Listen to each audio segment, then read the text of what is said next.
YouTube, this is Lentil, and this is the second part of the Grandma's lentil soup. So delicious. I could not even wait to come back on air. It was so good. Half the pot is already gone. And you know what you have to do with lentil soup? Marry it up with some cornbread. And of course I cook my cornbread in a cast iron skillet. Yeah, that's what Grandma used to do. She used to cook the cornbread in a cast iron skillet. It gives a perfect crust. You just melt some grease on the bottom of the pan. You pour it into the batter, mix it up a little bit, and pour everything right back into the pan.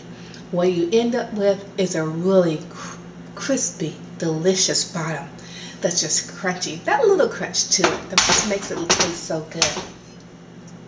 And of course, I crumbled up some vegetarian crumbles on the bottom of my bowl, then poured the lentil soup on top.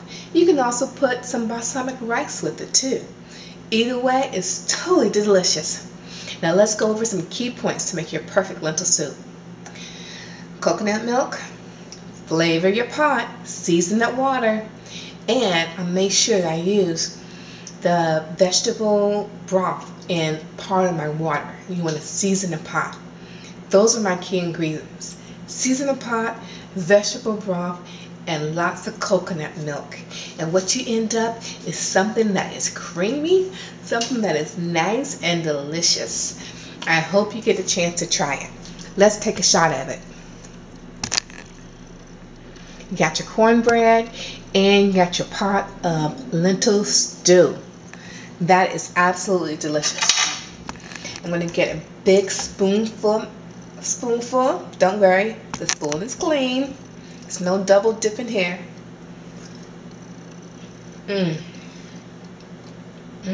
Delicious. Now, one key thing that I do with this lentil soup is that I do have leftovers. And I take some Ziploc bags, I pour the leftovers in the Ziploc bag, and then I freeze it.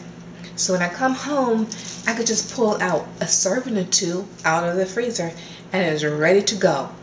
No problem whatsoever. So that's what I'm going to do now. I'm going to pour some of these in single individual servings in a Ziploc bag, put it in the freezer, and that way you come home and you don't feel like cooking. Guess what? You have some lentil soup ready to go. Well, that's all for today. I hope you remember the key ingredients: coconut milk, lots of seasoning, and season in a pot with some good old vegetable broth. See you later and enjoy.